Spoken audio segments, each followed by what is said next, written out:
Oh,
Ps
Seleni Taoai.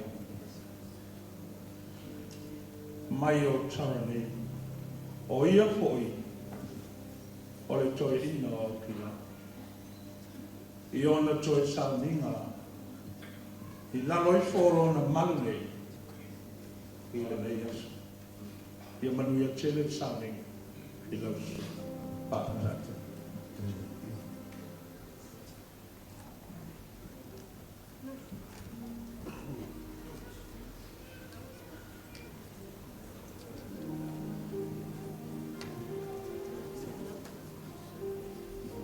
Tāu le ava ma le whaaloalo o te whaafelo e tuai. I le paia o le sauniga ua ma whai o na tātou poto ai le nei tae ao mātana fia. Ua mori mai lo tau soifua ma so mātou wola. Se tātou au whaatasi ai I toi sauniga o le tātou taumā ia Seleni. O le susunga I le whawhengaina I o tala o atu ua le mawhatanga ma le kalesia. Sa avea fōi ma toi ina o le matanga luenga I New Zealand nei Samoan Assemblies of God.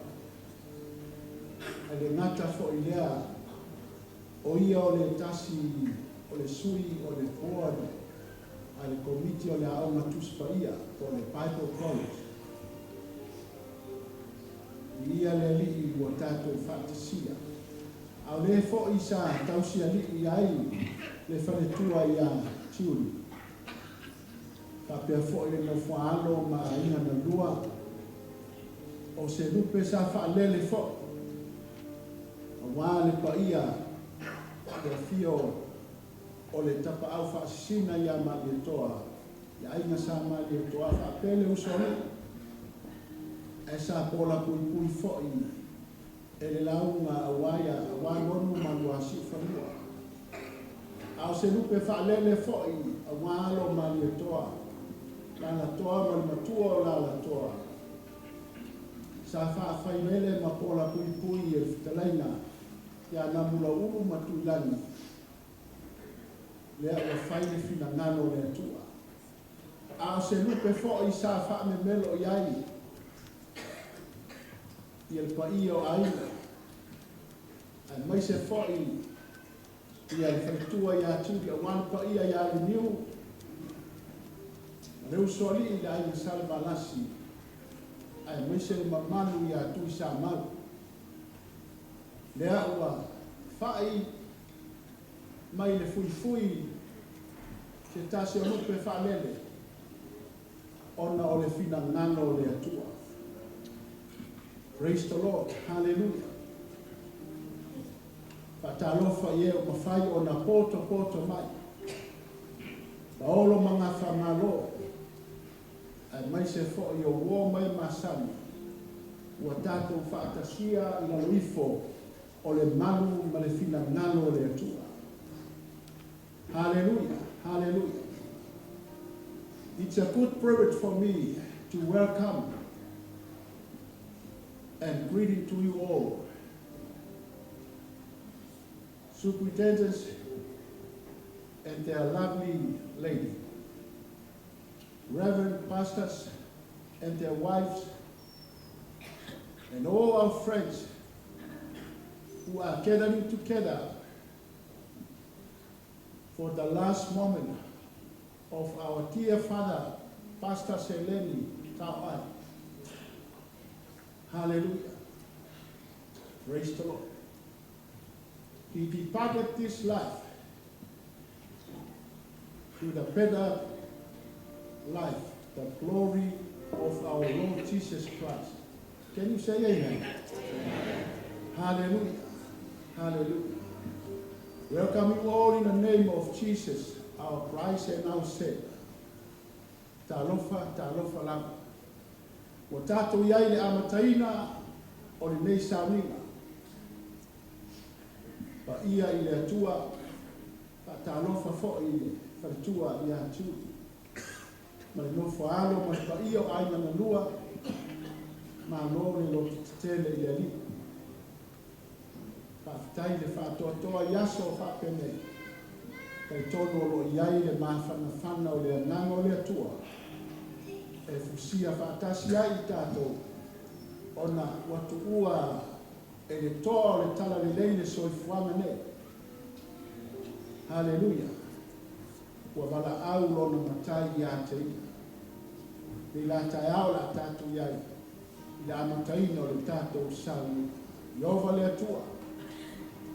Ligi mai alo ngana pa ia o whanafana whanana. Ao mātu iai le amataina o le nei saunina i lou fina ngana. E taritonu o mātu loto. O mātu o mai se o mātu au whaatasi ma mātu o fia fia. A wai le taumateina lau au au na we vala au o talaia o fitau. O e whamanawa ina e pēra o tau. Leli e, lona so i fua manu. A fio mai ale mana, whaau se o mātu a mata ai nei saui. A i o mātu toni loa lofa, ma le mana mawhana whana o loa ngana pa ia. A o mātu wosi taula ngātu i ate. O na lo suafa Jesu lo mātu wali ma lo mātou whaola. Amen. Amen. Tātou pese mali pese lea e alofa lea tua i le lalo nani.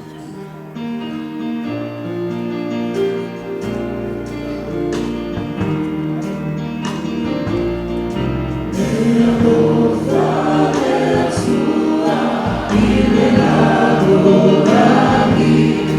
Wasuina maria dona. Trust me,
Praise the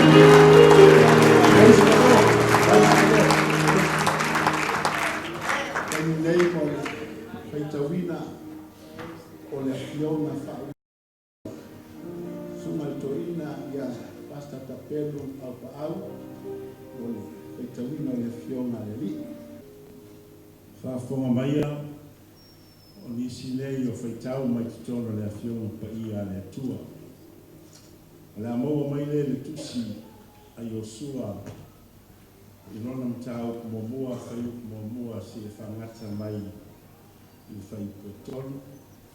O na toi si i leo whaitau i whaiu poiono, whangata mai i whaiu poiva. Reading from the Bible book of Joshua, chapter 1, verse 1 to verse 3, verse 6 to verse 9. I'm going to read in Samoan Bible. O mawai te o Mose e au na Yova. O na whetalai mai ai leo Yova ia Yosua le atali o nono. O le au na ia Mose. O lo whape mai. O ti Mose la au na. O le nei foi i nā e tula i atuia. Ia sopo i atu i o le tana le nai oi, a toa ma le nei nu uma.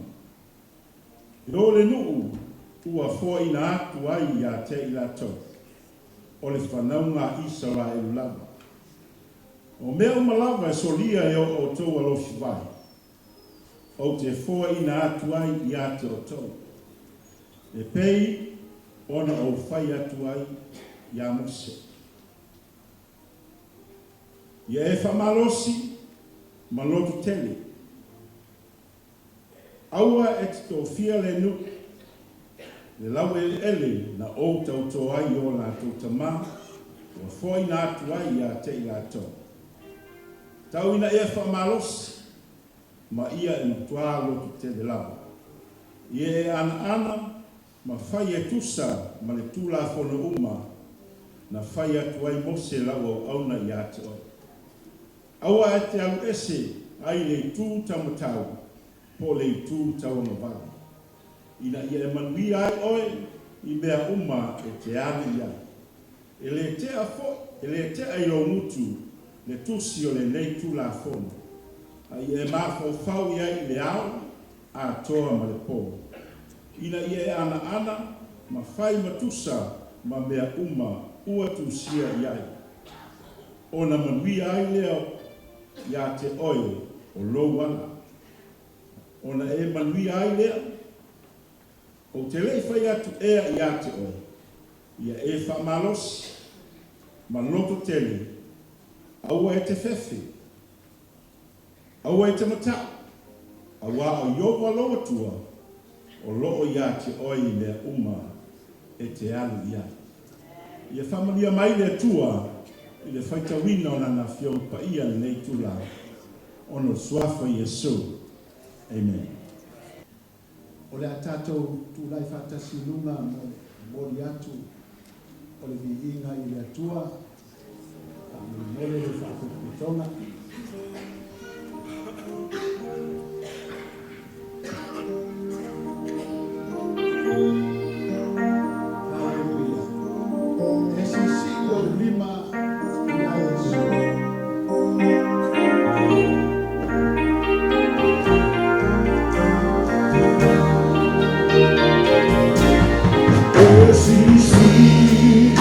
Oh, viva, yeah, Jesus.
Le tua tolu tasi pa ia la o fio.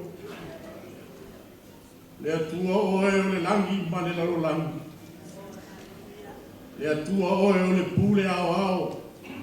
I mea uhu malava i le langi ma le lalo langi. O lau pule fo i lea ua mātou iai le i tai ao. A wai pule a o i le ola mātou te ola ai. E ai seisi e fai loto.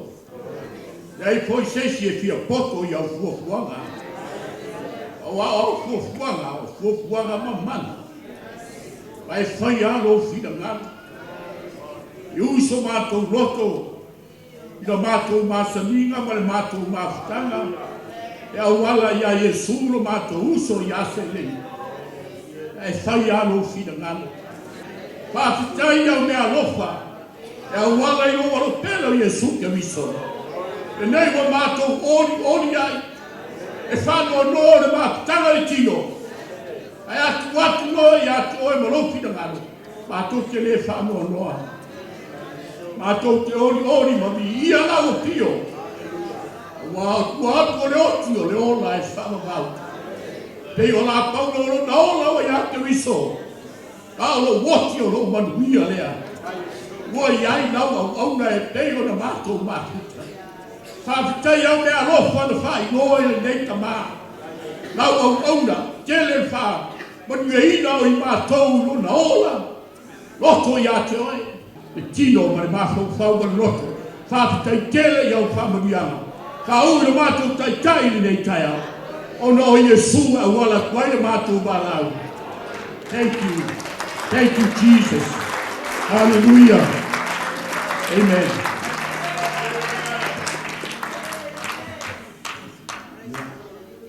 Taile sunga ya taula mole. Talo te fa fonga le tua. Yo fa sorunga le o tatu. Mori mau ni tai au le o va mai tu ya. Ya ona yo mua le mori mau le tua la tu yana Taoai. A uma. Yo tu le va mua le tatu na tatu. Nai mo yama mo sana salwana to lita ya na le fata to mo mau fa mo mole ya ma no la le ave sta to pat mo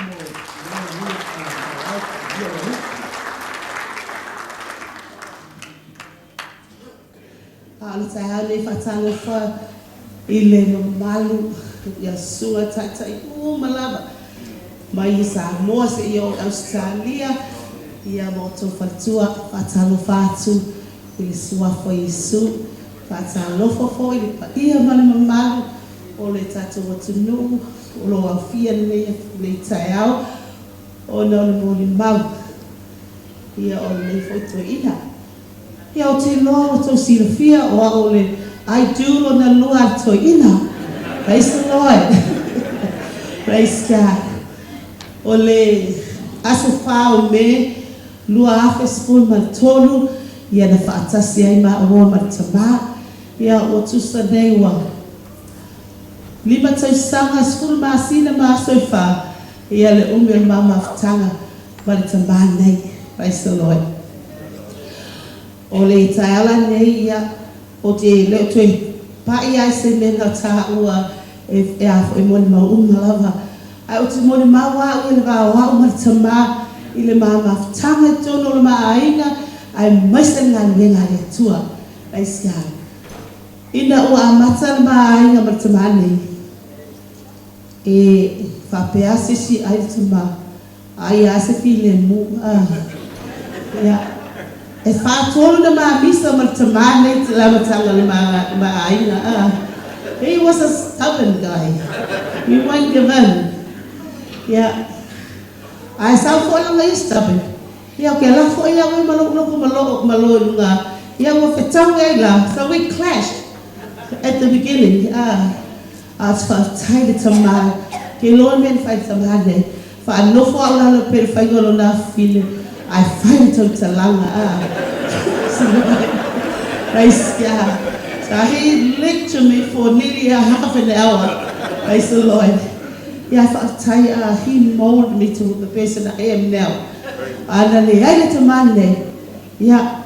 So anyway, I go for a lot. Yeah, I must my Tony to Vaco like your night of my Yawaki, Lana Malolo. I only went at a Monday. Saya tatalo, saya fae o na lima, saya tala noa, saya popoa ia tiao i le maua lava ba. E o le taimi ma liwa tamane, ke loa, peia ko a makama ai ia ko a mafia fia, ma te o fatasi tavale, ma ke o ma ai lalo la au, peia foto a matan ma ai na right until the end. Ke loa, te whaatai ne tua, because I know he's happy. E le fa pena na uma mai ai ga kai vinga amatai a uma nuia wa uma fana ia le mama tanga ma tama i tu tona nga luenga o le mea na laina o mai au le tua Christ the Lord te lo tama nei e le fofo ina sana whamtalanga e whaida i tangata o le mato i kanisia yo nei tangata nei tamama tutua a ola na o ke ko inga le ma fai fa le ko olanga fai fa le ko olanga o te halu fa ia tama a me so na fa pe nai i ta fa na fa le la oi le ya so fi au fa ia o mal kala fa ia o pu le la fo mai te ai te lo o upo le lo fa o te lo te le na to tolo o fa na Tell me what to complain, Mom. Why is Dad like that? But while I'm telling, pray about it. Just pray about it. O te whaatai le teimi mo le nei tama. Sama I le mawhtanga te tango. Ia, o loto te whaatai. Paua mena whanono ai. O wāna, ai whakukua ula wala le ngā wene lile. Ia, ua mangingai ai please o whakulo. Well, they did what they could, but they said, from my tangi to Tapoto in I like I tell my, yeah, Mangaya, come by Fakukua, out of after, you didn't get a Longamania, Ya upon a lofa or missing of tongue. So I've taken later ma on a lotto on a tour, a more tour, because Yale Calesia. Lo ko wa I ko wa tanga le mato ona o leita ma o le ngal wenga ke lo taimi e te vai atu ai la va o fa clear misi ya ka fo ka lo nge ka ya wa vai na fa o po ke fai mai ai o so ina tanga le ya le tanga fa tai le tu ai le se tanga wana au mai fo ele ngata ina o na ia ina o tausi ai ai wai e so fo I te tonu o loo langa wo tua twaine wo loa e leo tamateina o te whaatai o te tama whaiwhia wia ina ia o peo tamane ia o tō anga e te talo a masea o langa marisi anga lea te talo I le vaveao le so wharaile le na malanga sauniga ua mai fontalo mato fontalo e matei whaavaveao from Monday to Friday we have prayer meetings from 4 in the morning until 6:30 and I take him to his dialysis. Hello, o te foi mai. Lai sa usa I le tua. I le vaveao le tasi le vaveao. O lai usula na pese ai sa faisa na maftanga talo o ala na mia lea.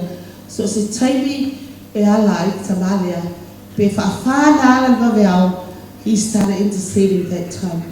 If he wakes up 4 times at night, he'll start interceding for everyone. Some of the names I do not know. I sometimes ask him, o whiola e anga ka ngaka ki ka ua la ko ua.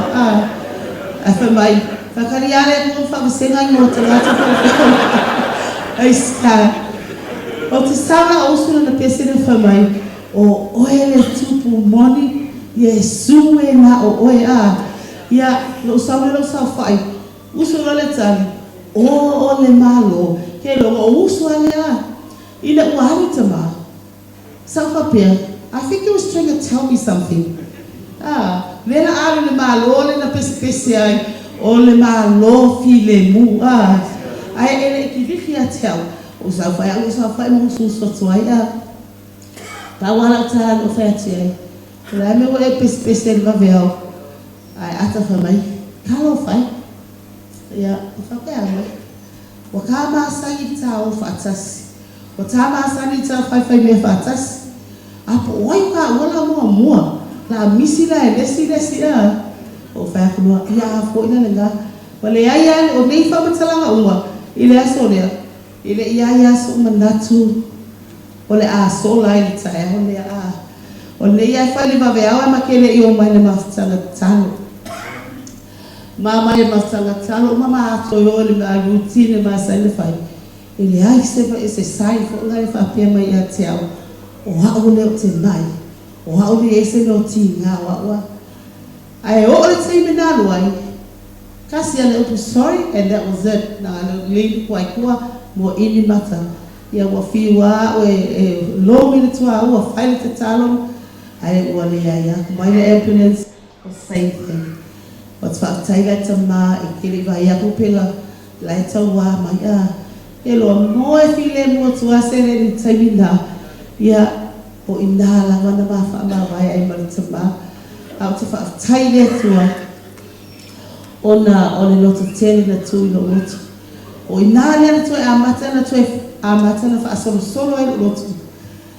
Whamaita mā a tangi le tangata pe aoti. Les tangata no no winga. E leo saunia o ia. E toi whenua ai langi Ia o me whala na whaatai lea tua. Pe o ina whai foi. Ia a taitigi this time e koe makotara to ina. O nei fo tama o se tama whaafifi. O sia e fia maalie. E sia fo ia nga choke le maalie. Iei taimi o maa ua e kakaunga wa ai hau to ina. A iei taimi wa ai au to ina. E iele matu malanga le na o Samoa.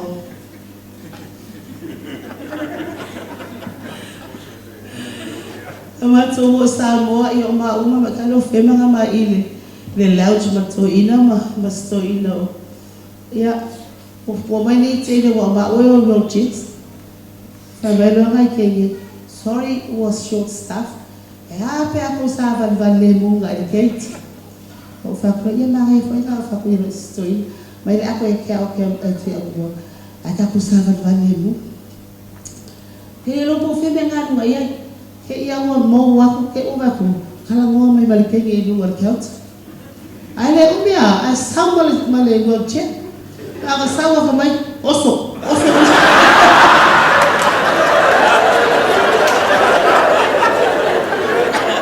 Kiva lea,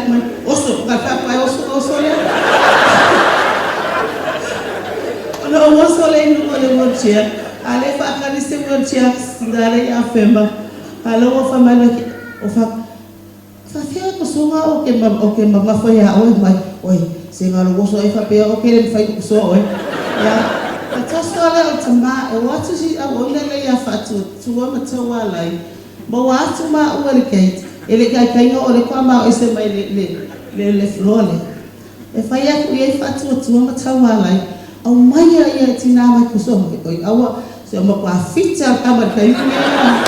E se loe. E loe nga o ale keit. O avea o tamani ia. E se loe. O whai atu tua ina. Ka whio lai ai o le kare sio. Wa kosa whai whai au kare tua. Ai le ume mama ai vai. Ia wa kosa aku skoi o taura ia.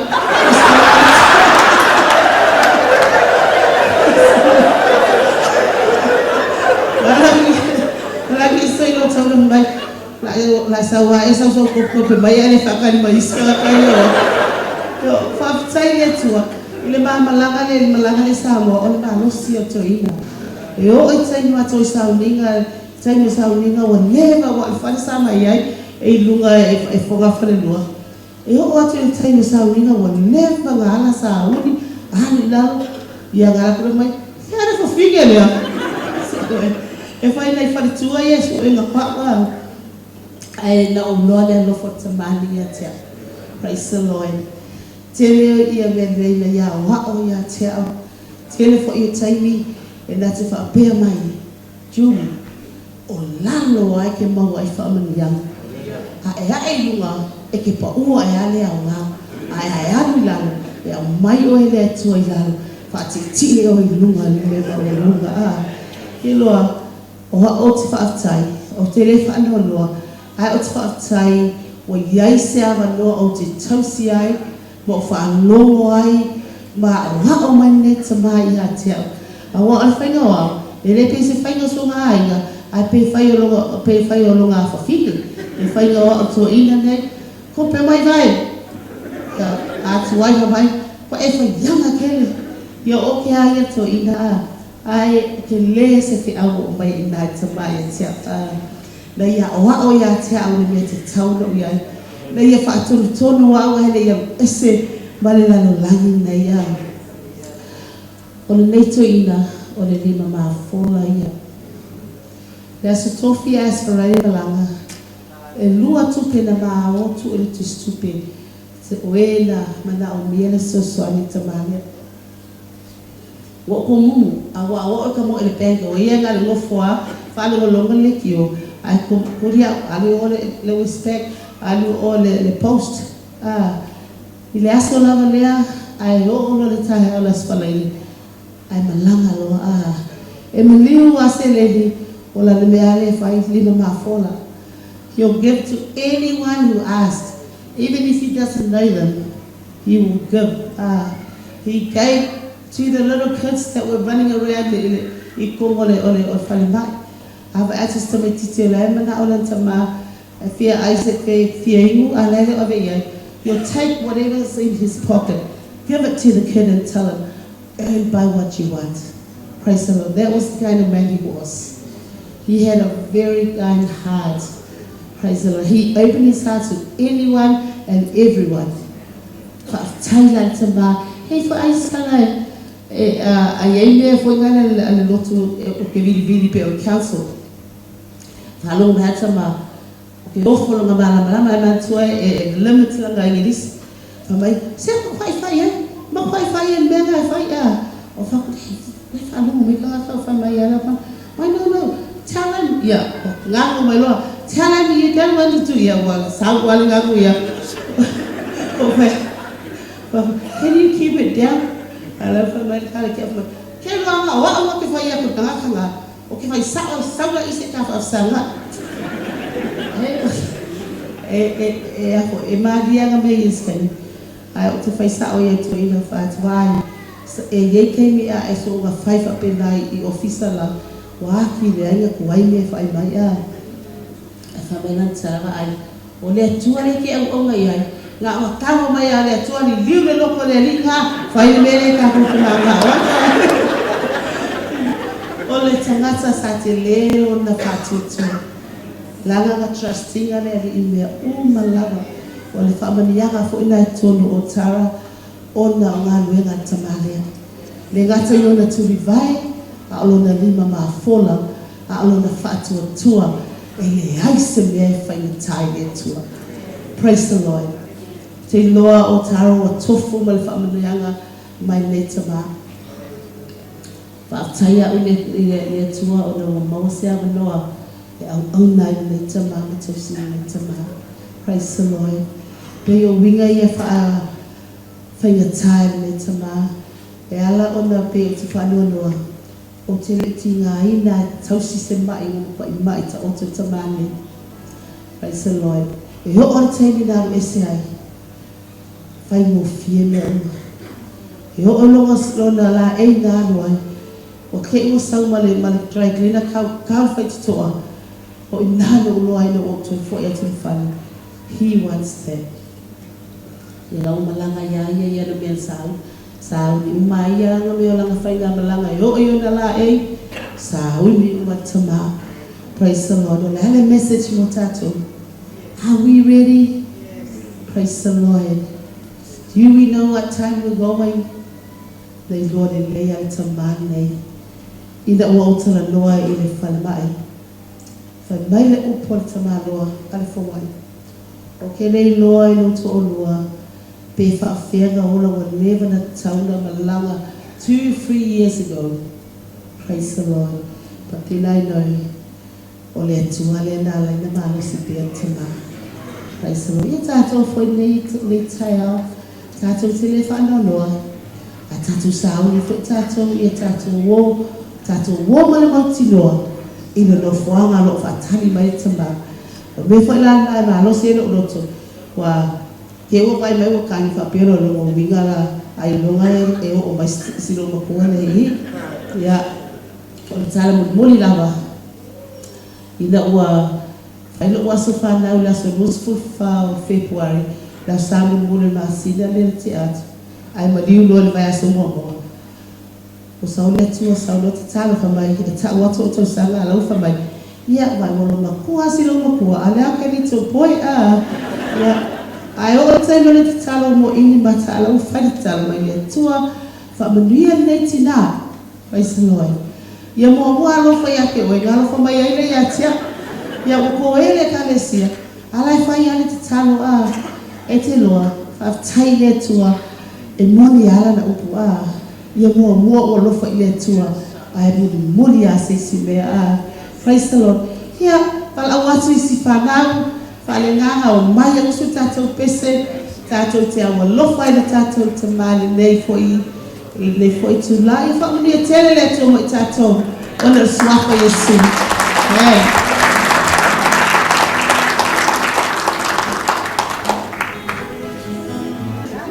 Ia, whatalo whātou le tātou maafutanga le nei tai au.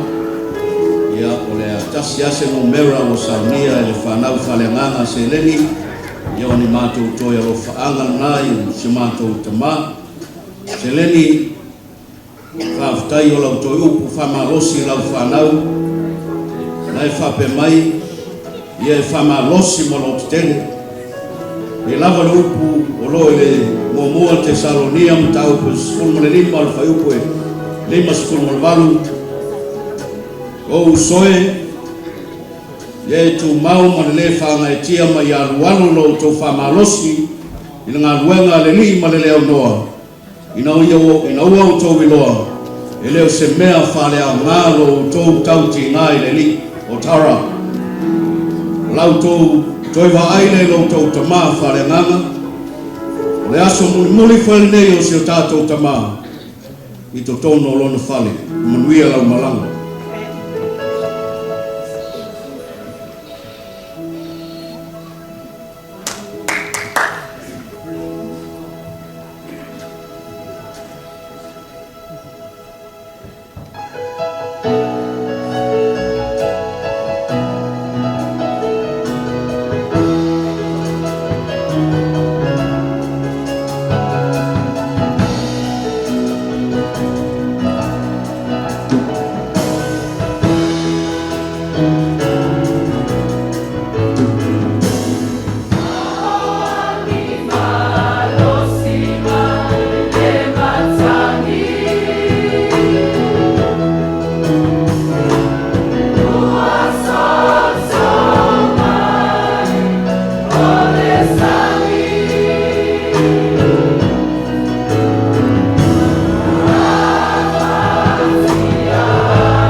o fatasi mo mau fatua ya kia.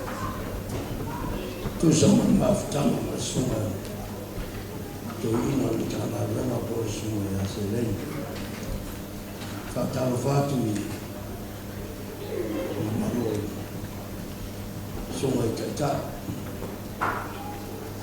Suma ya kabita.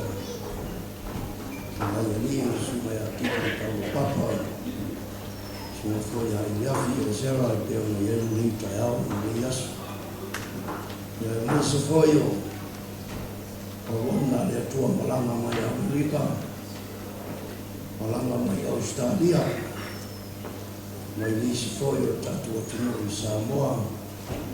Ina wa mala au le tua suna ya Seleni. Tu sabona fai wa mola tuti. Nei foi taiao whaftai mo le anoa. Whai aisina mo mau mo maftanga mo suna tuina. I le tūri tino. Tau sanga tasi la whi o se lau. White suna tasi sa. Tu ai Samoa mo mai New Zealand. Tasi tatu ngā wenga Christchurch, kasi Wellington, lua ngā wenga i Aukirana nei. Kalesia le Sense of God. Ma ia taini, te lor sunga i a motu matia sa o mai Samoa malua e sunga i a Seleni. Ia sa mapa rua ai Kalesia i Aukirana nei. Sa awauna i laro tamate ta i a Samani. Ko inana mau mai aisa maafutanga. Ao tala vou lava sunga i a Seleni. Inona soifua. Mawai ai se awauna foi i ngau. Ile whingalo le tua maruna alofa i li. Lewa tau nuu mai nei taimi i elu tali tununga o upu moni ala apostolo i tatu sa ili i mea unga o i Jerusalem. Sa i linga lea no umautino e au ia i le tūru tino le sunga i a Seleni. Mai lona tala vou mai ia taina. Sa wahi ai o skangata e alofa i le atua. So skangata lava e alofa i le atua na te siti a ina le atua i lono. Ina ia ma fai ai ona i loa e tangata. Le se senga o le oranga le tino. Ma le se senga o le oranga fesuia ina. Ona o le whaakutanga. Ia e whaakutai. Mai lona soifua sa ta ua foi e sunga. Le atali ia viangu pōna pō ngase saia. Sa ta wa ia i e tainu. Pōni anu mona. Na whapea loto mawhauwhau, au longa e hoko mai Seleni le vaita. Iona ngase ni tau wivi mai ai. Moni lawa le tala tus pa ia, whai salama. So sta ngata e whaatoa i lona ma. E whamarolo ina e le atua. Nea voi lea nei tai au. Ia, sina mori mau tono mawhtanga.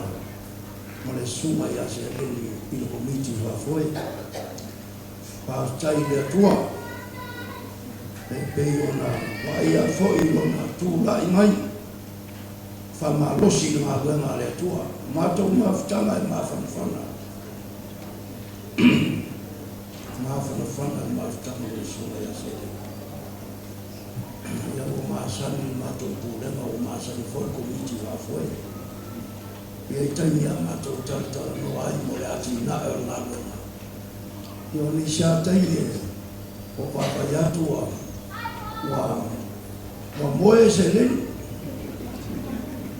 o papa Seleni o sai mai le to titi mai ta ko ya to e a mo foi le Seleni lua tala no lava mo le atina o na bueno me foi le ai ile nei ta ele umi sita mas no o fianga o logo hava tangati. O alu Seleni o le alava e mahue. Tau tala ngā rua ngā tangati. o mai a mea o malo mai o tawa. Tai mina whau ai nei whale sa o whalo ai se leo. O whea mea la sama whau ai nei whau. E leo i tangata. Ia leo. Sa le whalo mo i se le ni ia tawa. Ai sawa. So sangata e wa ai ma mao le fi ngaro le ni. E whātau mua mo i tima. Mo tō uma we na whanauina i tonu le kalesia nei o tara. Wa ta ape api o whea lawa i tū i Australia niso o tunu o laulangi o tō oa mai ai. Te tali tonu le tō ina e Seleni o le whatu le upu i o tō soifua. Wa whao ngai na i niso o tō e vea mau au na le tua. Ona o ngā rewa whai e Seleni. Mea fwoi lea, aua nei ngalo. Pea ngalo Seleni, aua nei ngalo. Lona luhi tauina o tau, mai tātou umarapa, i le whiu ngalo reni. E ai upu ia, fia whai tau. E tupu ola tangata ami o tonu e pei o le pama. E tupu tele e pei o le arasi i le panona. O e o tito ina le whalo i owa, e tupu ola i la tō i lo toa o tātou o toa. Ta o ina usi nā, la tō te fua mai pia lawa, e malosi, ma lau ola i la tō. Ina ia i loa ai o iowa e tonu ia, o lo papa ia, e leo ia te ia fo i sa mi o langa. Ka aftai le atua, i lawa ona iai nei aso fia le aso le oli le nganai polo o tau le lei o ia tau sino o tau fi le upo le fatu o te wina moa o pale le ami o tonu fo ina mai a tau le li le fatu sino ami o tonu me le mata i a tau o i lato uma o e fia i o alo o Seleni pe ona tala no atu yo tō pau le li. Lango le ngale atua. Tu lai mai o tō whanau o whanongo. I se tala le lei mori ato o tō tamā. Mo lo tō tina. A wāle manuia i tōnu ainga. E se whamitalanga lea whaftai. I le atu o li soli fua Seleni wamalanga. A ua tene ni mea lei. Wa lui tauina ai lau whainga wema. Mai se foi o mātou tangata. I se mōri mau lea. Lia lea tua ni tai ao no le suafa Iesu. Amen.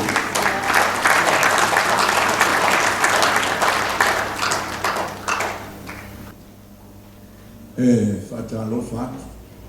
Whaaloalo tele. O le manu wa whaapoto le leitu wa se tusa mai whamoe. Whaatai le lango mai. Whaatai fo le awa i mai. Papai whaftai i le alofa whaalia. Te tonu o te oe o tātou nei tātou te pangai a pera, e la o ai whale a ngā le tua, e ala lana o onga le o tātou ma futa ai. Mōni whaftai te uri, whaftai le toa, whaftai le tutele, whaftai le mauluma, whaftai tua le lik. Le ai aini i tū e pole ai. Nā ro tofi le mupe o a lima le whauluma le tua i a tātou. Tātou tututu mana malo ai. O le tua lau whaftai le ato mai o fōwhanga le whainga. O le family service o se le. Sima riu mō mole o ia iwa. Tolu ni po o family service. Le ato mai o fōwhanga. Io i eilo o te nana. Wāna tasi se po e le tātei mo whai ni whātou mu o tele o mea. Mō li whātai tele mō tulanga pe ona iei le sa sao mai o whai ngā ruenga o ta ngā ruenga whia i ai me se fo o tai o ta ngā ruenga a ngā lo whaftai tātou te muma, tātou te iwe whatasia e leo so tātou nure nei langi o tātou numona whatali mai o tātou whaola mo tātou o li whaftai koni mo lulu au mai ma Nida, nang mai, sosan mai, for it to lang na pero nila mga awala tua.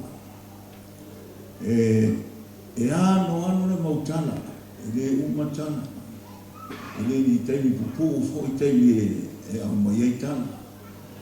Ai, ole taunu mai ni sira le afe se la o suma le lima. Taunu mai ai ni fe wa ele ni Seleni Taoai na we. Mo mai Seleni le Taoai mo mai. Ia sau lea o taunu mai lo ai ngana sau ai. Asa sabo mo wa ni lotu mato wo le lotu o le stoi no le ua. Fe au na sai na te ni sa to ai mai ele le tunu. Au mai ni sila me i le lotu le na ia mai o atua e osfefe au e whaatali ni se iei whaale tōno ala e fosone a pēnā rana tanu whaale ele le lotu le na ma tau whela ima Seleni na samo wana no saua siri a Seleni whi e stato lotu mai Seleni ile stato lotu ka wale lotu umai atanata e au mai na aso ia Saurole ono foi fale o le sia salto e ana. Ea mātou whera whera Seleni matangi lima. Ea o whātu la tūna whai sato ngā ruenga. Ulo mona ea uia mai le atua. A whai leise ngā ruenga longa o mai ata ngā tuma koe fo i me o anga ia. Ea ona mātou whai tonu lo lea. Tau sangale a whi se au o suma le lima. Whai lona mātou tonu. Whenua e fo inisio pe o inisio tangata sa ina teini. A mata le mātou mawhitanga.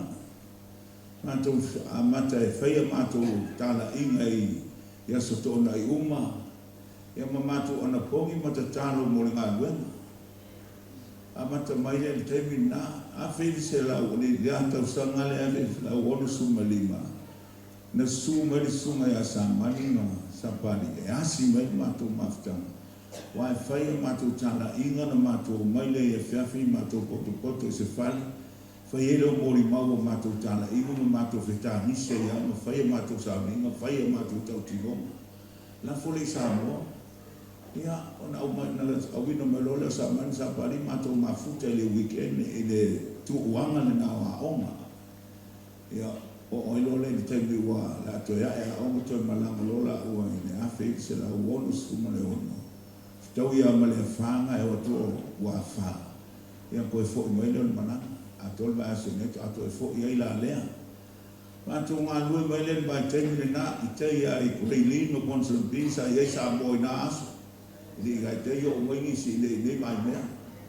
Kai i solo ata la inga i o solo a. Tau le aiani a inga psa moa e so se whane ungo kui ai e tu i ama. Wha ngoi pe ma whainu mo se abandoa. Ia mo ata le no e matala ia e whautang. Haftai le tua. O nana mafuta Seleni, mātou ngā lulue mai ale ma Seleni. Ia o olo le awhi se lau fitse fulu. O le vai teimine nana fo ina mātou. Lau mai leo o mātou tala loa o tau mai fo samani le awhi se lau oro sumali fitu. O foi Samoa, foi fitu na rai a fisota inga, mo le su mai mātou te ngā lue i ngā lua ngā mai temi, ia ona o mai leo la o le awhi te la wansu ma le fitu. Mātou tala noa i ala lem o ma fuafua ngā luenga. Ia o mana alola atou nei mai temi nei One Wellington, ma e tauna i ese si ngā luenga o le mamau le ato la atou tei. Ia whapenale, whatau no na wha moe moe. Mai leo le a mata le ngā luenga o tu fōlea whanoni atu i toi ina. Ia mau mai ma kutua fōle malitina fō sa mafuta nā te. E so soni mātou ngā lue, mātou wele mātou ngā lue. Te mina i Man Wellington.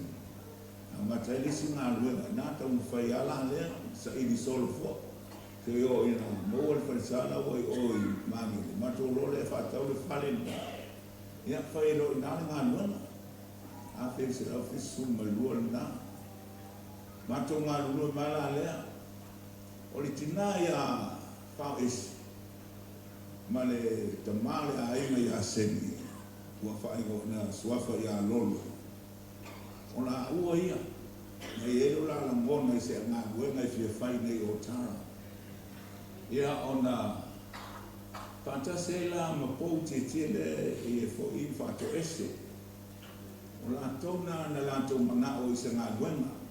o i lo i tokoro ia la u ia o mato ese ia ona tala no lo lea mato no lea o katulo ia Seleni ma falfata la uana termina mato malulu ia o leo mana mia se to abe maluenga le i mana o mai ia ya foni e fa ese maseni ma fa nau ia la le ia fa nau a la itia tomiti la itia fa nau ia on fa nga yo ro fo le na fo fuanga fe tu lo ia la o ia pule me o lo ta e fa an ma so lo mana o yo lo ia le to abe maluenga le mana fa nga yo i o tana ya famele o falfata if sa fo ia ai tu atu pe ya Seleni da no e mai mo la o atu na o e sistema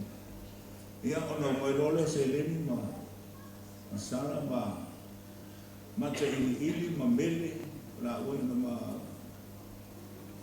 fa pepe ya no mo pe ko yo ta e o le mantuesa o mai role la to de amata na lo na ni te mi fori na sa mata mai a ko fe a ta lo ia ia pe nga fo na te ni sa mi ngai fai tolo ia e o mama to ia ma la mola fa pe na fe me nga ngwen ia ona se o te mi pe na fa ni ona fa matala fa mala mala e unasa fa te nasa a te mo tala mala le mai te ni pe fa matala ai tu la nga ngwen ya pola ma fatois wala to yo la to na na punu no mai na te mi le to fai ma na wena o fo fai ma fale ne sa ia fo la wa ia o na to ese le te mi amata na wena ne sa wa ya le na wena ile fai mo fi na wena a le me au te lo ya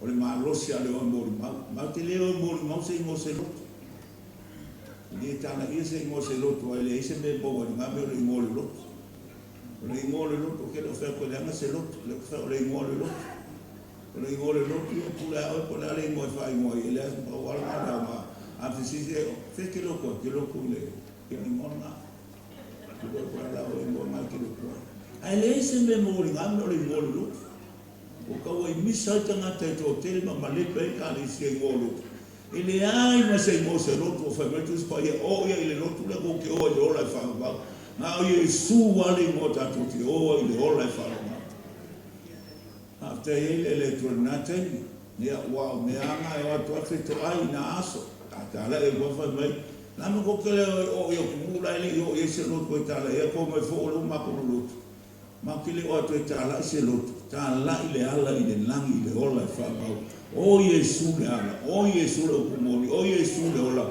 o Yesu le fatuto. Pau ala o wala tato te sapenga i le langi, le ala fo le fia o mo Seleni, o le mo Seleni. Te yo ia ngame o le mo Seleni. Na, le mo Seleni.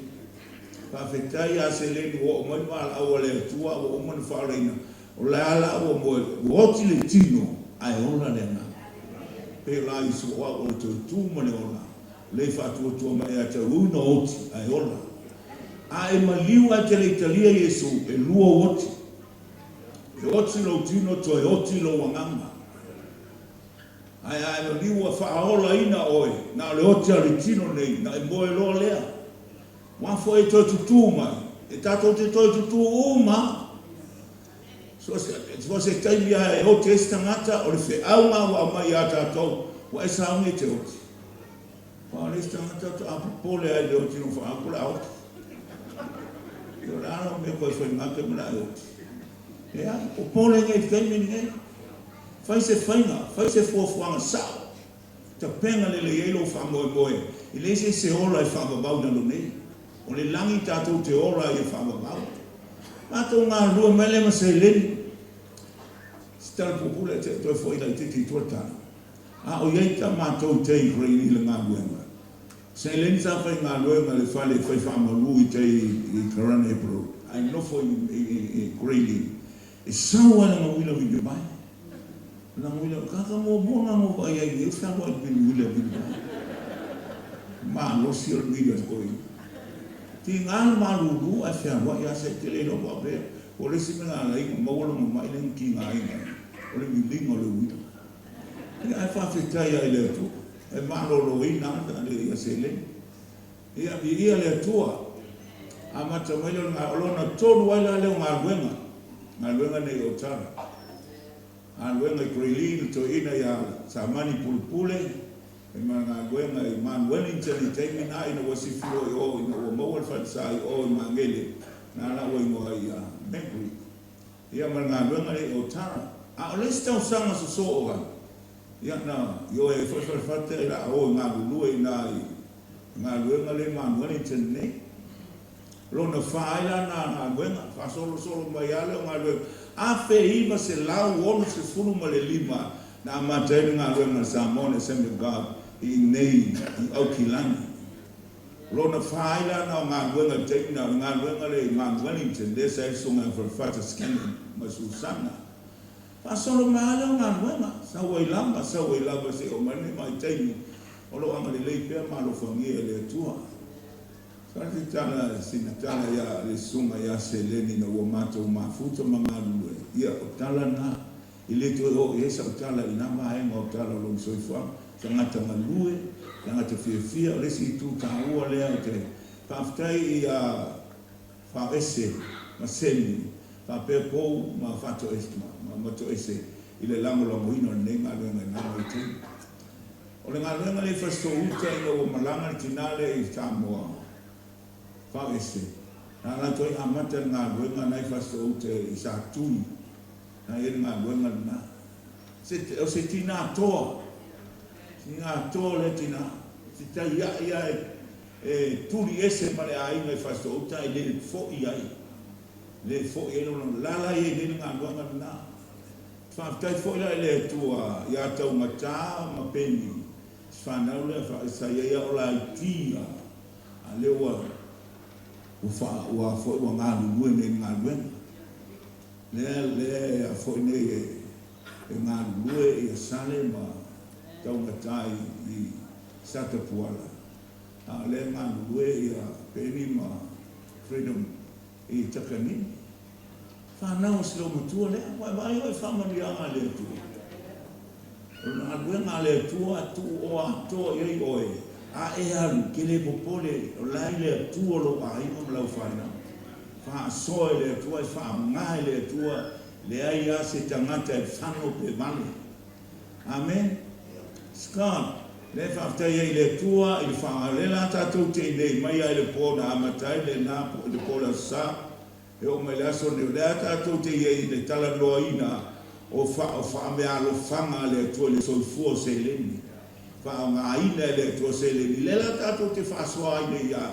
fa ma yanga na ale to fa ma lo si anga ti mo ta to ia le to fa ta le to e tele ma nga o le tu la ma pe na le ma sta nga ma na o ia fa ta le to le fa ma na fa fa ele ma nei ai u pole ale tu si wata tala o futa wa o isi ata tinga le ka afa me o ratana o futa asa ka fo bali solo o le leve solo fa le male a este ko kala o futa e afa fo o futa o ki apo ali o futa o se kanata o le tu ma na o fa o ma wena after mu ile o na ya fai ai o mai ma lo ma tai ai mo mai o fa perna fai ma nga fia na ro roto ya Seleni e maua mai a e lona matai la e ai puno la e na due sai li fonte tala e roto la alu lona fai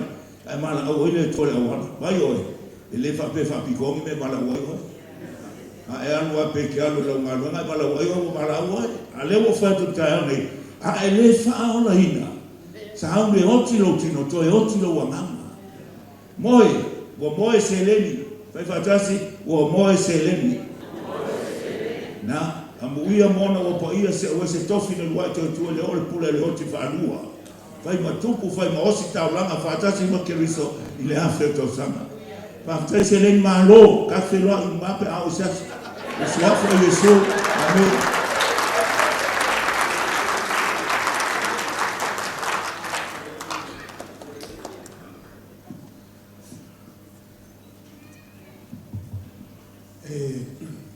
lua vai ngai tu toi ia tato ai lule oi i whanau tanu mo muli o le sau ni maile i tato whailaunga lona lua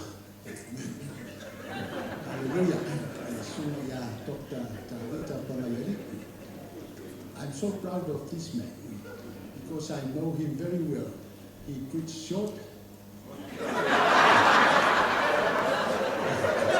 sweet and sharp. Amen. Yeah, yeah. La famo buon tato na uma. La fainga venga tato tanga venga. To sila malo wa liuta vita wa sabana. Lunga lo tato tino tuai tato. Oh, ya ave sa tato pati mo tato tanga.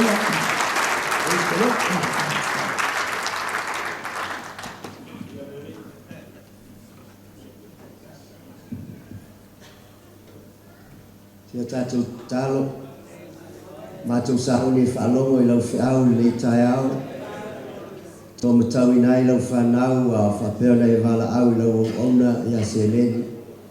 Whamanuia oe le tua lo tūlai luma o lau whanau, e maisi o whaafonga lau e kālesia mai o poto mai. Ia I ulava mea uma le viinga o lau whio le nei tai au. Ona o Yesu. Amen. O te whatalofa I pa ia o le sauniga. Sunga I le taitai ma le malu le komiti whaafoe I New Zealand. Sunga tafunai moiawa. Le whatisi mai o taitai pe o le sunga I na keki tau le papa. Sunga I liafi ma le whatua. Ia maisi o le maame ese o le senga o ona le atua mai o poto. O le pa ia ia inga na lua. O le tina I aturi e maisi o le kālesia I pele I le loto o Seleni o Tara. Whaftai atu lau sunga le taitai mo le lea manoa. O mwhai ono o tūlai e whaise la unga pupu mo le aso o Seleni. O lo whaanga mai lo tātou o tunu ma le ngā luenga I Samoa. O le nuu po le atunu e sa wai Seleni.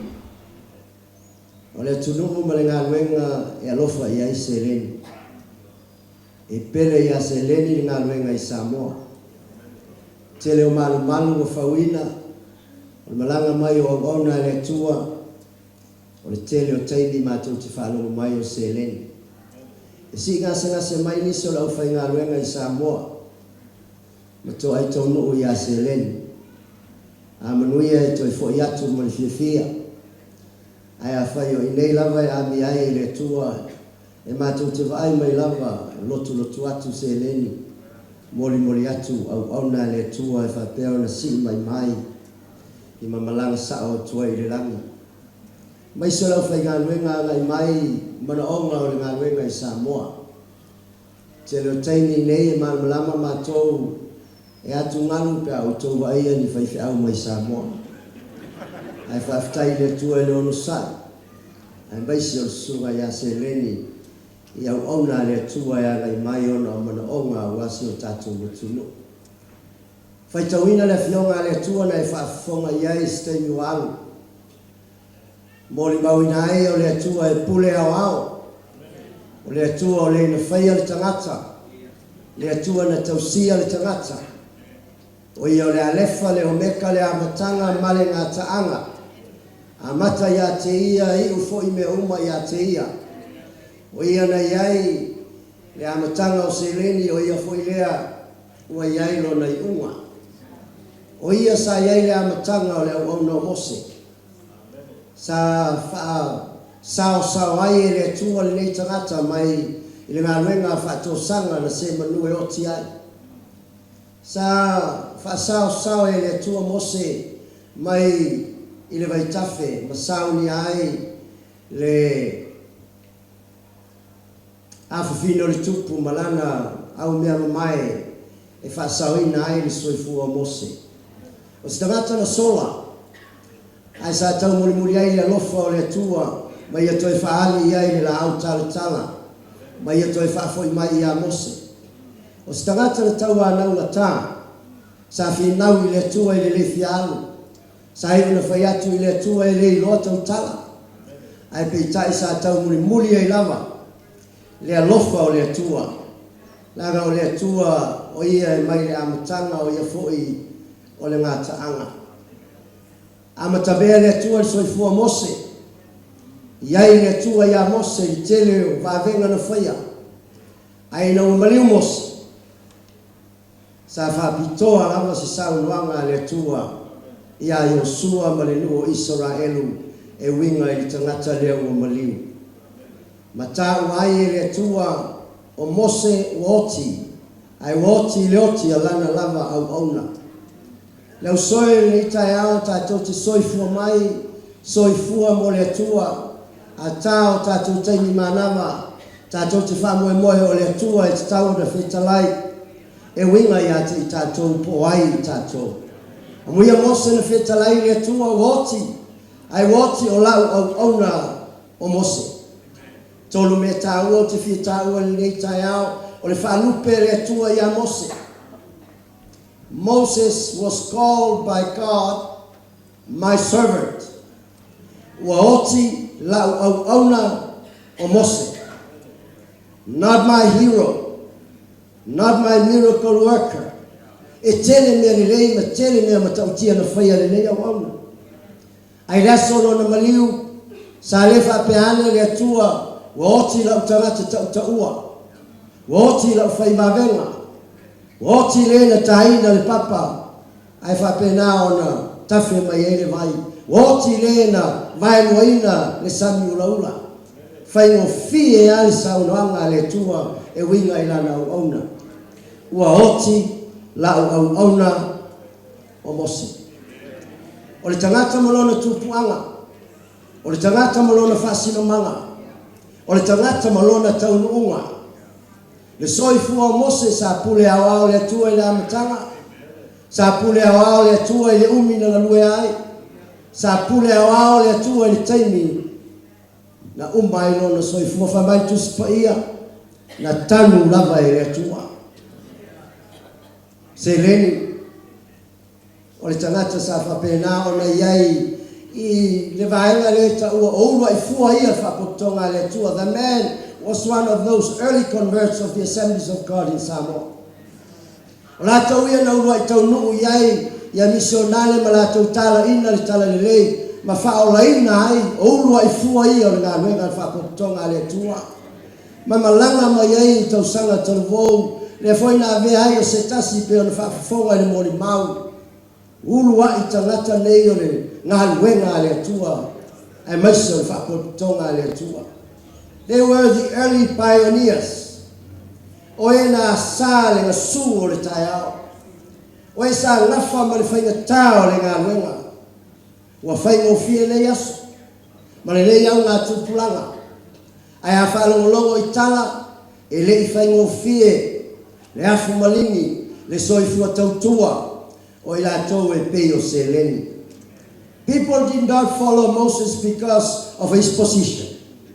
Ele muli tangata ya Mose ona olona tulanga. Na muli tangata ya Mose ona olona loto. E yeile loto fa au ona. Au tato yeile ngā wenga le tua e tele fa lupenga. E au mai ya I tatou o mea nei o fai fe au. Ai o le whaalupe le tua ia Mose I ona taimi muli. Ua oti lau au auna o Mose. I le aise si whaalupe nga siri le nā. O le tātou wō ma uma o tātou taimi. Ai o tā ua I tātou ele atua o tātou o a tātou. O tātou o ana au auna. Seleni was a leader with a servant heart. O Seleni o tangata na taitai I ngā luenga wha au auna. O le mea fo I lepe o na taha ua isi ma na vanga maisi mo le mau. E ui na ngase ai o la lotu. Hallelujah. Ai se ala sa ai e tangata e mua e tai mua e na te seki ina ia whata i tai inga lelei i lona soifua. Lua o tainga swinga. Ia i me le wha upo i wha Britania passing the baton. Pe wha tusal ngā luenga le tua se moli ngā fua. Tāma mo e isi, ai ole isi. I le se moli ngā fua e te iango tu watu se le tini e le se fua. O le fua i loa aina i te le tuunga. Au tāma mo e nisi e te tau na tali ma vava aise i tau no mai fua o le tātou tāma mo e lea. E isi taimi ngā luenga au na Ps Seleni pe e whapenao na manatu nisi wa te tau na pasi fua. Ai o maua ni ngā luenga mose, God calls the change. O le atua na pulea le moli ngā fua, o le atua na vala uina le taimio swinga. O le atua le na vala uina uoti mose. Mai wa te tau na sauni oe Yosua, sauni e sopo ia le ala i oritana. Ai vava iai fe mai na oti mose, ai fetala i loa le atua i lisi au ngā tupulanga. Hallelujah. Yosua oti mose, ai tula ila ia, sopo ia i oritana le na o oe atoa marenu uma. Ai te le tula i Yosua, e toi fai mea na fai mose. E te tula e sitia, te tula e whalau tere, e te tula e fai nisi mea fau, nisi mea siliatu, ai se awa ua mamau le mea na au mai ei oe, e le tai o mose. Hallelujah. Tula. Ave fina ngalo le tua se isi mea e le iai mua. Ai sea, na ngā e te whaia fo i mea le level lea. O le mea ngā se lengi le ngā mai. Se lengi ngā mai ar ngā luenga i le maua lunga o iai le. A tātou tutua ma nofu ai. Ma fia ai. Lona winga le le isa tātou mea na whaia. O le wala aunga o le au ngā tupulanga Yosua. O le wala aunga i le ia whapena na sopo ia i oritana. Wala au ina ia whaia nisi mea le i whaia mua. Wala au ina ia whalau tene fina ngalo le atua. Hallelujah. Kalau longa mai sa mo le ngai inga tamal le. Ele manu i tangata. Na te vavae se vaenga o ainga ma ngai se si me fatulu la lotu. Na te vala au niso la whainga luenga o o taimi o fai se si mea. Ngā luenga ia me o tangata o lai e le loto. He mentored the next generation so well. Na ia tu ma vava ia tu inisi e whapenao na whaau fina ngalo o le tua. Me mulmuli o tai ala pa ia, divine orders. O mea e soli au tau vae, e fwoi na atu. O lona winga aua i tutu ai pēne mea o iai, a te tau na ngai luma, a wale tele o mea e soli au tau vae, o mea fwoi ngā lea whamanguia ai le tua i ati au tau. Le vana au lea mo reisi au ngā tupulanga. Le au ngā tupulanga a Yosua. Hallelujah. Io e te tau na iei whaaloalo e te tau wai a Mose. E te tau wai o na e muli tai ma soli muli mai.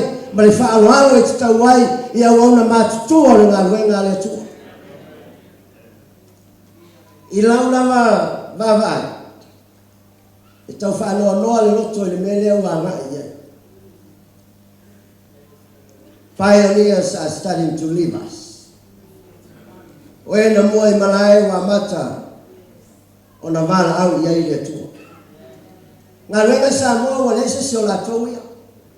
Wa tu wa tamal ngā luenga le tua. Whaftai le tua lea lala nisi. Ai te rei loa pe o na mori mauta mai ya motu mai ya whaifo ya Seleni alwe whatali mai. Whaftai le tua lo whatoi toe le tua. Nisi mātutua le ngā luenga. O le mele ngā no vai e ia Seleni. E ngā se ngase lona tino, e le mā losi ato toa, ai sa whaima matangata pe alai, e whatoe toe le atua. He hang around for a little while, mentoring the next generation. O le ngā wenga ngā tamale sa o aia o iai. Sa whengai mawhitā mawhainga tā o ngā se ngase o le tino. ai ai me na ngai no tuai na ave le tu se ta pena le isi au na tupulanga fa fonga tupulanga Yosua fa fonga le kalesia Yotara o ta yala pa ia ngai fa malos nai pe paula na morma loto tele e pe no ya Mose e fa pena foi no ya tio ma venga le tua tato te le fai se l'uomo si può faltare tato te fai alla fa linga ma folanga le tua le merga fa malo si au ai le tua ya Mose e le te ala upu malo mutu haleluya la tu la fono ye faya ma e ana yai ma e tausi yai au e tele liu le tamatau po le vale kale sia fa botonga le tua tele mele yo tatu tua vale mai tu tomta ele sa olo tatu ai if we don't focus e ye la tu pulo tatu so fu nga lui tamale lo vai mele ale loyalty.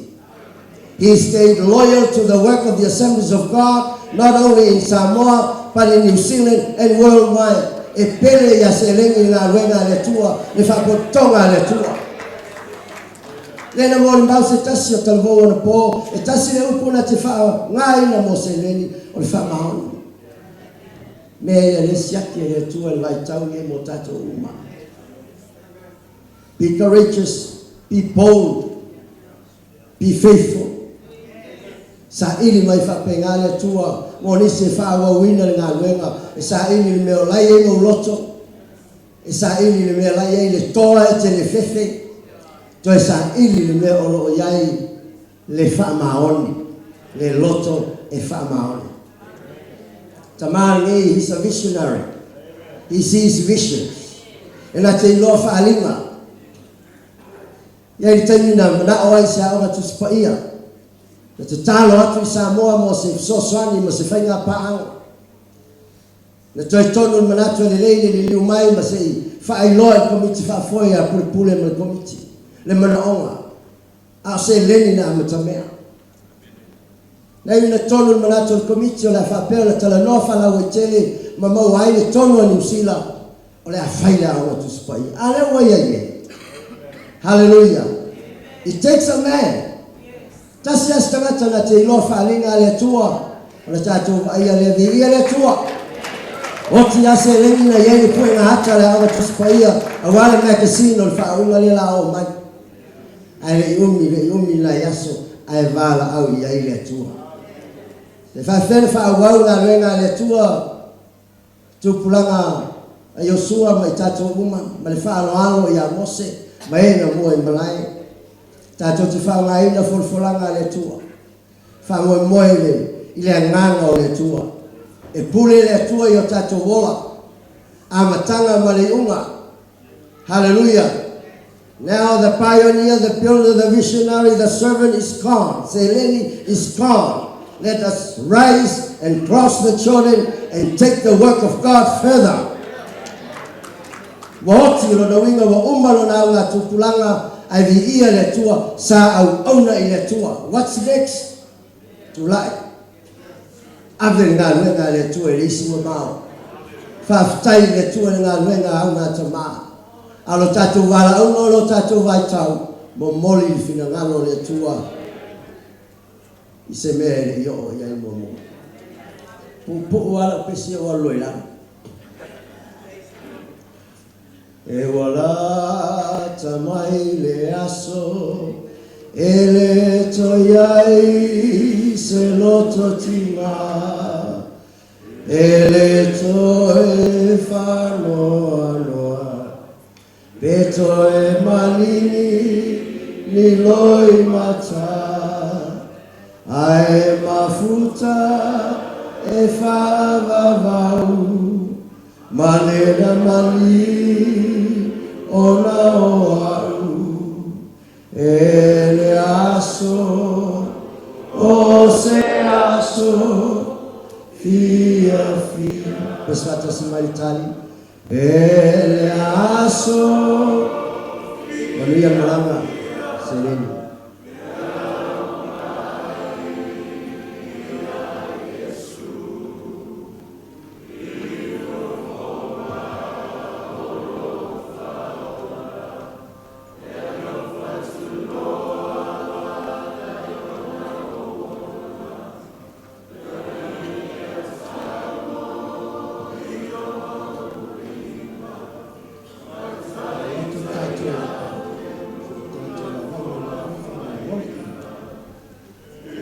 Yesu na tavita mo sababu vita ya na yale ya oti la ona boss ena yes kalo hata sana ndio falima Thank you.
sauniga o tamaia Seleni o le whakatana. Na lea ia mai i tātou sauniga o le tuaia o le sai ata o le whaimana atu o le whakatona la whakasi ki a mori atu i a le sa suna o le Seleni tātou whai o tātou.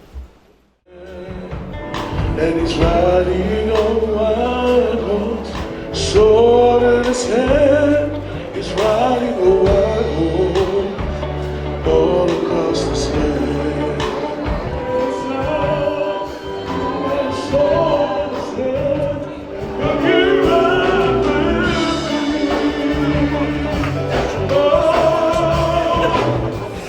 Sauniga! Whakarongo! God ain't that! God ain't that! Why? Come on! Take back that thing!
Julie.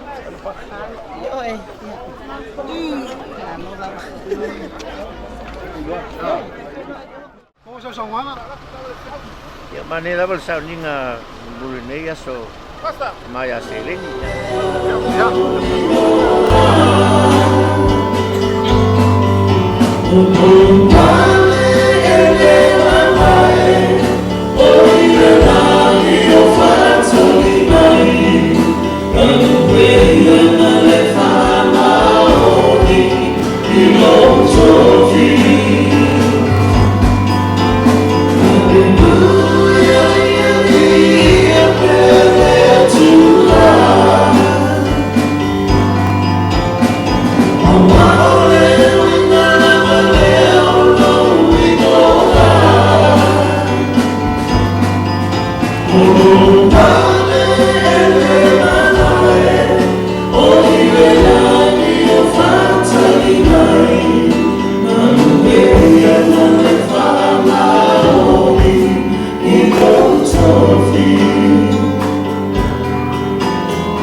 Inatutuma we are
Sauni mātua tu i ngātu tino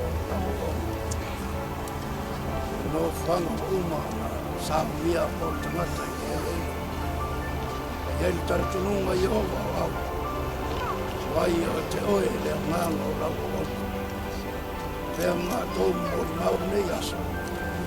Tailo whanganuia mai. Iona toe saumia. Tele so miinga o swafa isi. Thank you.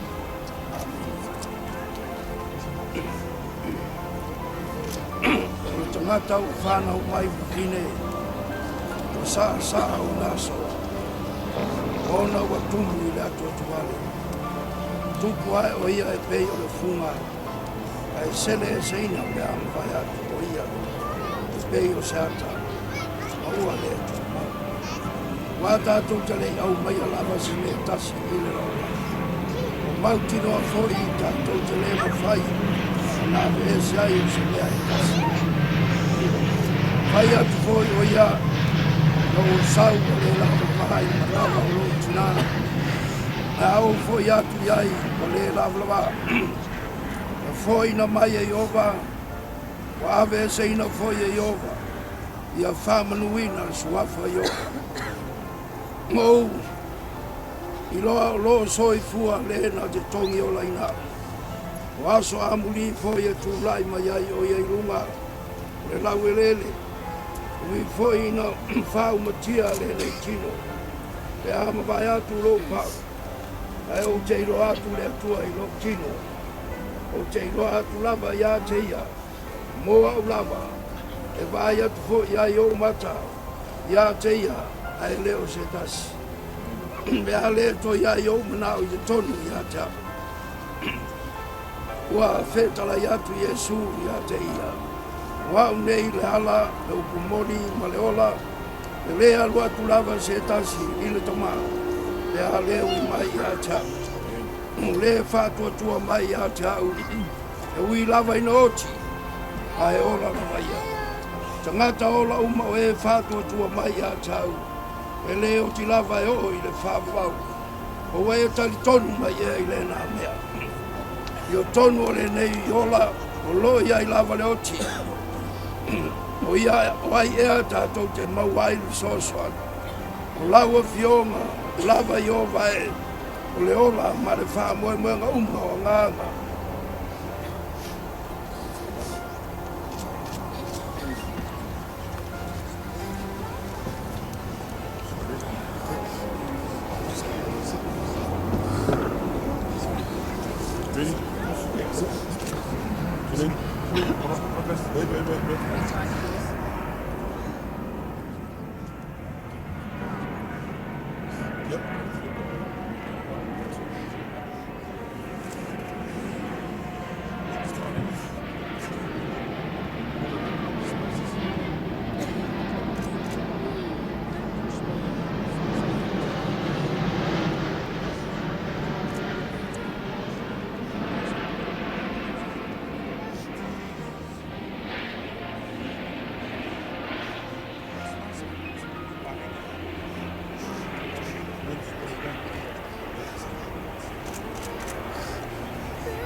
Stop.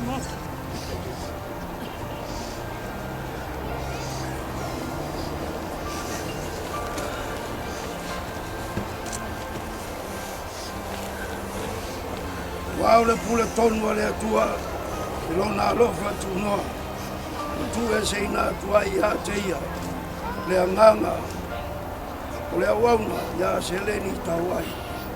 O le atato te tu ina atua ilo na tino, I le tunga mau. O le ele, I le ele, ma le lefu, I le lefu, ma le fuefu, I le fuefu.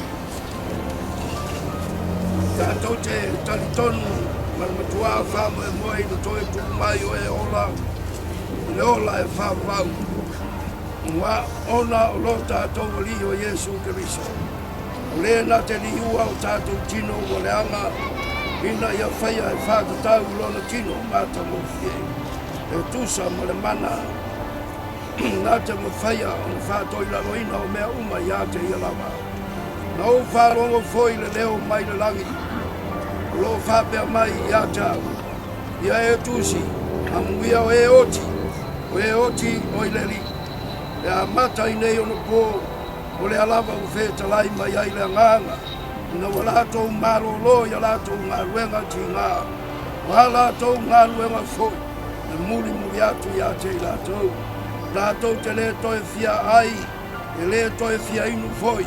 E le ono tia I le la, o se vevela, waru tamai ma moe o I luma o le nofali, na te whanga I a te lātou, na te tai I a te lātou le puna o le vaiola. Solo ia se ina foi a le atua, loi mata uma I o lātou mata. A o le atua o le manuia, o le na te whātu ina mai na ye uoti, le leo ma moe sili, lo tātou wali o Yesu Keriso, I le toto o le whengai ngai whāwau, ia whātoto ina I eia, ngā luenga le lei umalawa, nā tātou whaia ia lona whingangalo, ia tātou ia ngā lue ia te ia I tonu, ia te tātou I mea e maalie I ona luma, ono Yesu Keriso, ia te ia le vi inga e whāwau lava, le alofa tu noa, ma le alofa muti vale, ma le manuia, ma le file mu mai le tama, e alo, ma le nganga paia, ia tu mai, ia te tātou, le aso nei, e o I le whāwau lava, whāwhitai le atua, tātou tui nātu le tino le awona, o le sanga lue, lo na alofa I le atua, I lava o le kula fono whaaulo, ia tātou wālolo whātu I le atua, ia tātou loto, ia tātou nganga. Le mālosi man manatu o tangata, e au na ia te ia. O tātou whālongolongo, I mōli mau e tele, whāwhitai o tātou tuina atu, ma le whāmoe, le toe tū mai, o Yesu Keriso, e li uai tino I lātou na māliriu. Toi tutu I le ola e whāwau le tino e le oti lava. saunia e le atua mo na tangata ko ia. Leo foi le nei tai au. A wana le atua mai tātou e o mori mawina nei aso. Le lava tātou te whanongolongo ia fionga le atua ina ia tātou loa. Tala Ioane na o whalongo i le leo mai le langi a muia e oti o i le li. Ngā lolo ia lātou ngā luenga ti ngā lātou ngā luenga fui. E muri atu i ate i lātou. Usul tātou pese e hili mai le bui le aso whamasino. Tafa mai ato le mātanga. A mai al nei pese. Nā tulea man whāwaru suma ia e miafi e sera. Nā te whai wina le tātou sauniga. Le aso whamasino e ata whamai o ata le ngata anga pe awhia whaata sire sau I le manuia I le wala wai le nu I runga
Falo mātou tua.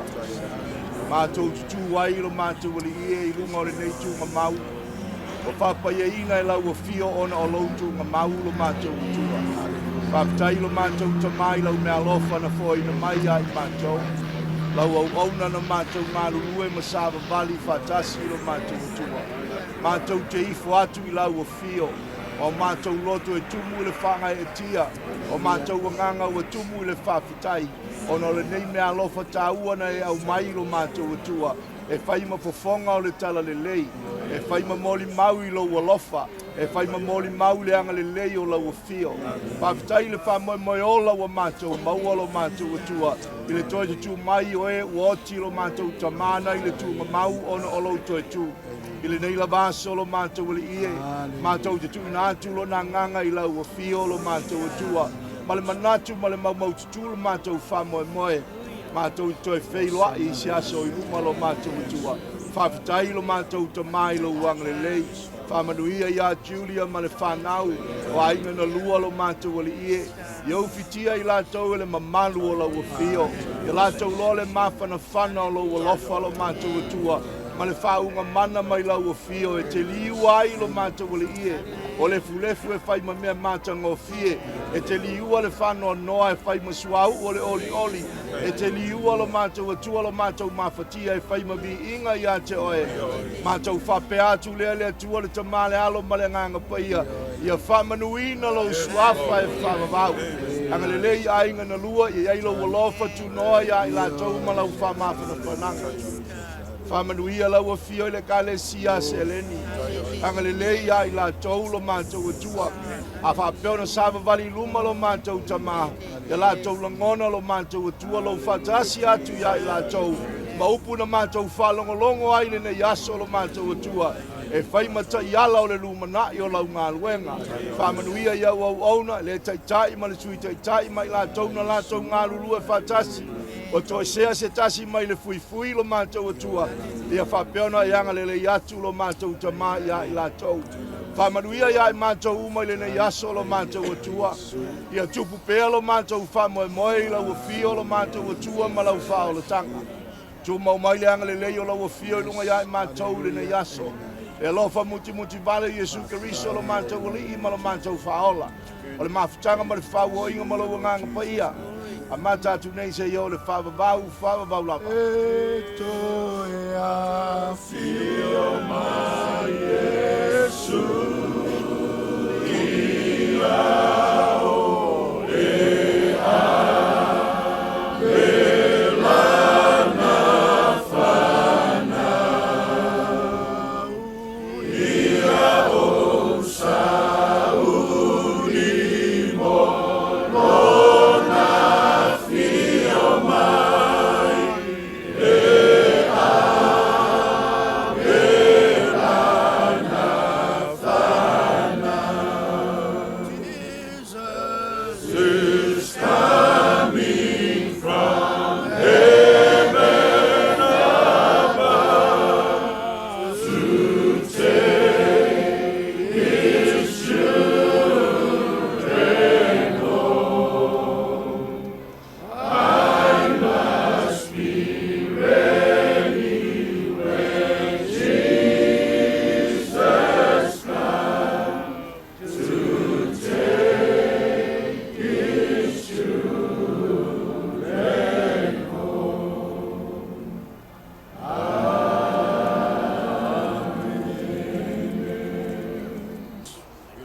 Ia le atua tioli.